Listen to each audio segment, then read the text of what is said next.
Hello students, आप सभी की क्लास 12 स्टार्ट होने वाली है। इसीलिए मैं आप सभी के लिए सीरीज ऑफ वीडियोस लेके आया हूं। इस सीरीज ऑफ वीडियोस में सबसे पहले मैं चैप्टर 1 की कुछ वीडियोस आप सभी के लिए लेके आऊंगा। उसी सीरीज के अंतर्गत आज हम फर्स्ट वीडियो लेके आ रहे हैं।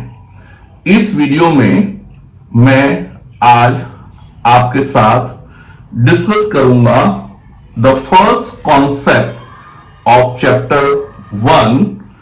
The chapter title is electric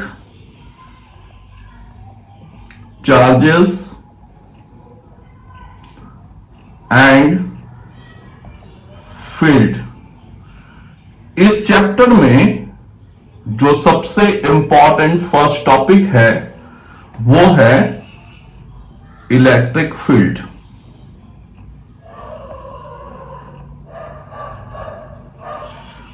अगर आप टाइटल को समझेंगे तो टाइटल में एक वर्ड है इलेक्ट्रिक। इलेक्ट्रिक का जो जनरल मीनिंग होता है वो है चार्ज। और बच्चों, आप सभी को पता है कि चार्ज के पास एक प्रॉपर्टी होती है and due to that property one charge can exert an electrostatic force on another charge at a distance without any direct contact. So, to write the define of electric field, हम इसी property का use करेंगे। तो इस property में हमने ये देखा कि जो चार्ज होता है वो किसी और चार्ज पे फोर्स लगा सकता है विदाउट एनी डायरेक्ट कांटेक्ट। इसका मतलब क्या है कि हर चार्ज के अराउंड हमें एक रीजन मिलता है, एक स्पेस मिलता है, जिसको हम डिफाइन में लिख रहे हैं फील्ड। तो इसका मतलब यह हुआ कि हर चार्ज के अराउंड एक रीजन होता है, एक स्पेस होता है। उस रीजन में हम उस चार्ज की इलेक्ट्रिक इफेक्ट डिटेक्ट कर सकते हैं when any other charge is placed in it. That means अगर आपको कोई पूछता है कि what is the define of electric field, तो डिफाइन ऑफ इलेक्ट्रिक फील्ड क्या हो गया, तो हम उसको लिख लेते हैं। तो इलेक्ट्रिक फील्ड क्या है? इट इज द रीजन और space around the charge in which its electric effect can be detected when any other charge is placed in it. बच्चों, ये जो डिफाइन है ये एक जनरल डिफाइन है। मतलब इससे हमें इलेक्ट्रिक फील्ड का मीनिंग समझ में आता है। लेकिन अगर हम क्लास 12 के सिलेबस, एग्जाम पैटर्न को समझें तो एग्जाम पैटर्न के हिसाब से जो आपको पूछा जाता है वो है electric field at a point.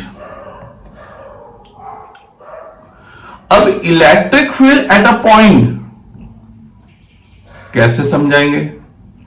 तो देखिए, जैसे मैंने आगे बताया कि इलेक्ट्रिक फील्ड क्या है, एक रीजन है, लेकिन वो रीजन किसके अराउंड होता है? तो वो एक चार्ज के अराउंड होता है। तो इसका मतलब यह हुआ कि जिस चार्ज के अराउंड हमने फील्ड बनाया है, वो चार्ज को हम कहेंगे सोर्स चार्ज। क्यों हम उसको सोर्स चार्ज कहेंगे? क्योंकि वो उसका इलेक्ट्रिक फील्ड है। तो इसलिए मैं यहां पर एक चार्ज लिख रहा हूं जो है Q। अब इसको हम क्या लिखेंगे? Source charge. ठीक है। अब डिफाइन में हमने दूसरी बात क्या लिखी है? In which it's electric effect can be detected when any other charge. अब बात आ रही है अदर चार्ज। अब इस अदर चार्ज में का मतलब क्या होता है कि उस फील्ड में जब हम दूसरा चार्ज रखेंगे तो उस पे क्या होगा? जो सोर्स चार्ज है उसकी इलेक्ट्रिक इफेक्ट होगी। इसका मतलब क्या है? उस पे फोर्स लगेगा। ठीक है। तो इसका मतलब क्या है? जो ये अदर चार्ज है जिस पे फोर्स लग रहा है, तो उसको हम लिखेंगे Q0, लेकिन इस पे फोर्स लग रहा है इसलिए हम उसको कहेंगे टेस्ट चार्ज। तो इसका मतलब क्या हो गया कि अगर हमें electric field at a point define करना है, तो जो हम ये डिफाइन लिखेंगे वो तो सोर्स चार्ज की लिखेंगे, लेकिन हम उस सोर्स चार्ज का स्पेसिफिक स्ट्रेंथ लिख रहे हैं। स्पेसिफिक स्ट्रेंथ हम किस पे लिख रहे हैं? Eight a point. अब एट अ पॉइंट का मतलब है कि जिस पॉइंट पे हमें डिफाइन करना है इलेक्ट्रिक फील्ड, उसी पॉइंट पे हम क्या करेंगे? टेस्ट चार्ज को प्लेस करेंगे।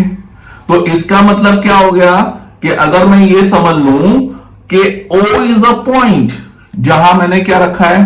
सोर्स चार्ज रखा हुआ है, and P is a point जहां पे मैंने क्या रखा हुआ है? टेस्ट चार्ज रखा हुआ है।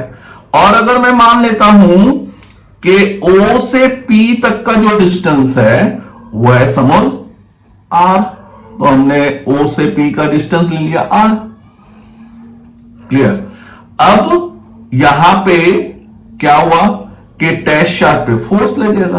तो इसका मतलब क्या हुआ कि इलेक्ट्रिक फील्ड क्या है? तो इलेक्ट्रिक फील्ड है electrostatic force experience bye.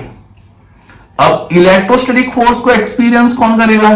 Test charge. लेकिन फील्ड जो है वो फोर्स कब बनेगा? तो फील्ड फोर्स तब बनेगा जब ये जो टेस्ट चार्ज है वो कैसा होना चाहिए? यूनिट होना चाहिए। तो यहां पे मैं लिख देता हूं test charge must be unit. Unit का मतलब क्या होता है कि उसकी स्ट्रेंथ कितनी होनी चाहिए? 1। क्लियर?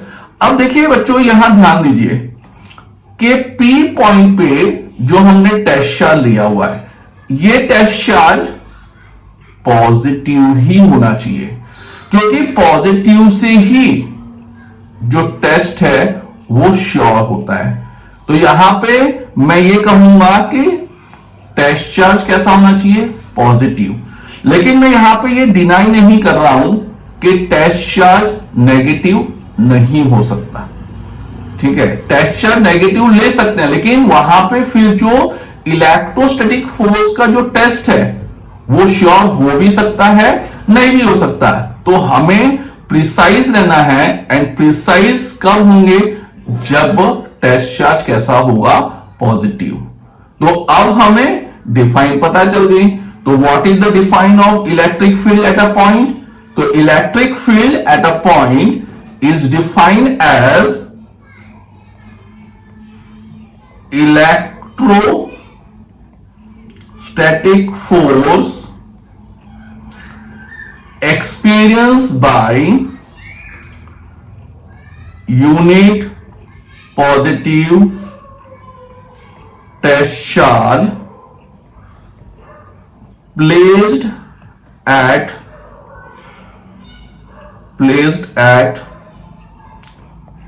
that point. अब यहां पे बहुत इंपॉर्टेंट चीज आ रही है। देखिए, नो डाउट इलेक्ट्रिक फील्ड क्या है? Electrostatic force experience by unit positive test charge place at that point. लेकिन बच्चों ध्यान दीजिए कि जो टेस्ट चार्ज हमने लिया है वो बेसिकली है तो चार्ज, उसके पास भी चार्ज है और वो चार्ज कैसा है? पॉजिटिव। अगर वो चार्ज है उसके पास तो वो सोर्स चार्ज पे भी इलेक्ट्रोस्टैटिक फोर्स लगा सकता है, और अगर टेस्ट चार्ज सोर्स चार्ज पे इलेक्ट्रोस्टैटिक फोर्स लगा देगा तो क्या होगा? तो सोर्स चार्ज की पोजीशन चेंज हो जाएगी, और अगर सोर्स चार्ज की पोजीशन चेंज हो गई तो जिस सोर्स चार्ज का इलेक्ट्रिक फील्ड स्ट्रेंथ हम पी पॉइंट पे डिफाइन कर रहे हैं वो भी क्या होगा? चेंज होता जाएगा। तो इसीलिए हमें डिफाइन में एक कंडीशन अप्लाई करनी पड़ेगी। What is that condition? तो वो कंडीशन ऐसी है कि जो टेस्ट चार्ज है वो हमें ऐसा लेना है ताकि वो सोर्स चार्ज की पोजीशन को डिस्टर्ब न करे। या तो हम ये कहेंगे कि टेस्ट चार्ज कैसा होना चाहिए? Vanishingly small, that means very very small, so that it cannot change the position of source charge. तो इसीलिए डिफाइन में एक और पार्ट आएगा कंडीशन के फॉर्म में। तो अब मैं कंप्लीट डिफाइन लिख रहा हूं कि electrostatic force experience by unit positive test charge placed at that point without disturbing the position of source charge. तो देखिए बच्चों, आई थिंक अब आपको दो डिफाइन मैंने दी है। एक जनरल डिफाइन है। जनरल डिफाइन में हमने ये लिखा है कि वो एक रीजन है या स्पेस है अराउंड एनी चार्ज, और उस रीजन में जो भी चार्ज हमने लिया है उसकी इलेक्ट्रिक इफेक्ट हमें मिलेगी जब कोई और चार्ज उसमें हम प्लेस करेंगे। और दूसरा जो डिफाइन हमने लिखा है वो है electric field at a point. Electric field at a point को हम इलेक्ट्रिक फील्ड इंटेंसिटी भी कहते हैं, या electric field strength eight a point. अब हम मैथमेटिक्स इसकी फॉर्मूला बना लेते हैं। तो फॉर्मूला कैसे बनेगी? जो डिफाइन है वहां से बनेगी। तो इलेक्ट्रिक फील्ड को बच्चों पता होना चाहिए कि हम उसको लिखते हैं E से। We denote electric field by E। अब वो क्या है? फोर्स। तो फोर्स को हम लिखते हैं F से,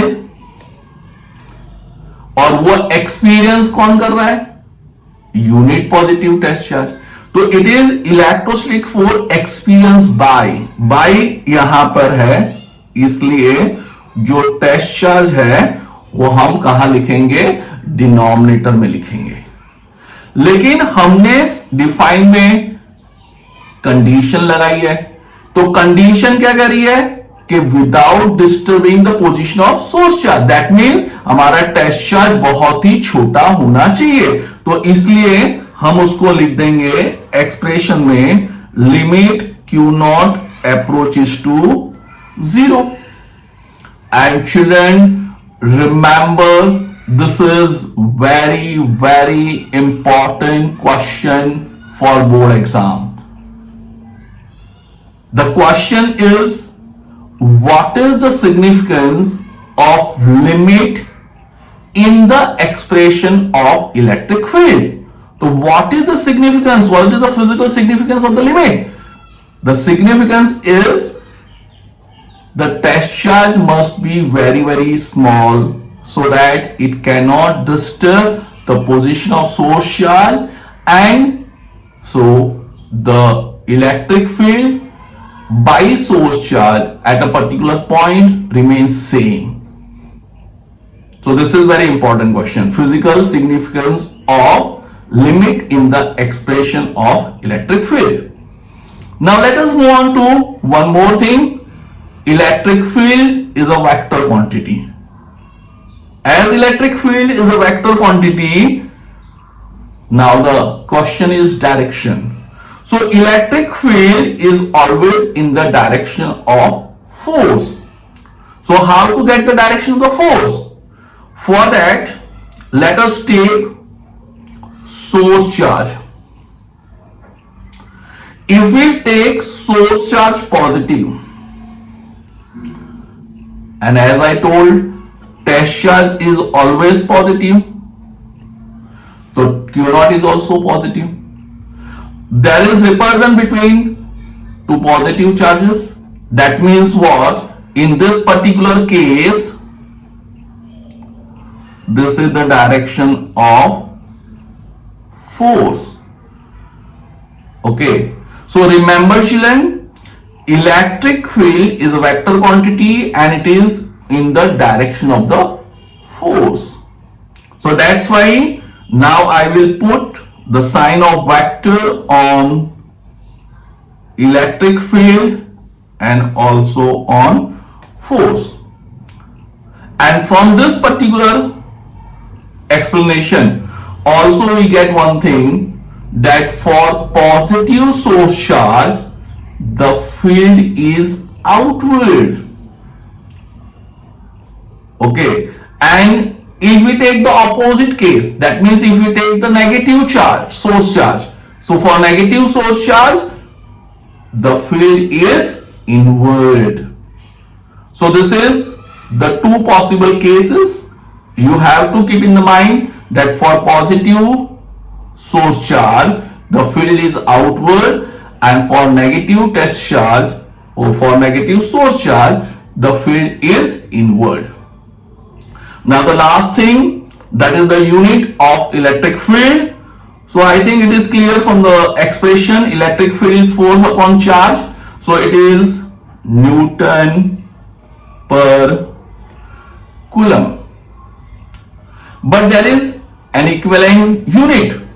How to get that equivalent unit? For that, please recall children, joule equal to Newton meter, and if we get from that Newton equal to joule per meter. So if I replace Newton by joule per meter, so now I have joule per meter into Coulomb. And I think in class 10 you studied that joule per Coulomb is volt, and that's why the final form is volt per meter. That means the equivalent unit is volt meter minus 1. And from this expression also you have another form of electric field, that is electric field equal to V upon D. Why I am writing V upon D? Volt means V and meter means distance. Okay, so in today's video I discuss with you the define of the electric field, two expressions of electric field. The first expression of the electric field is force upon test charge, and then another expression of the electric field is V upon D. I discussed the unit. I discussed that for positive source charge the field is outward, and for negative source charge the field is inward. Okay, thanks.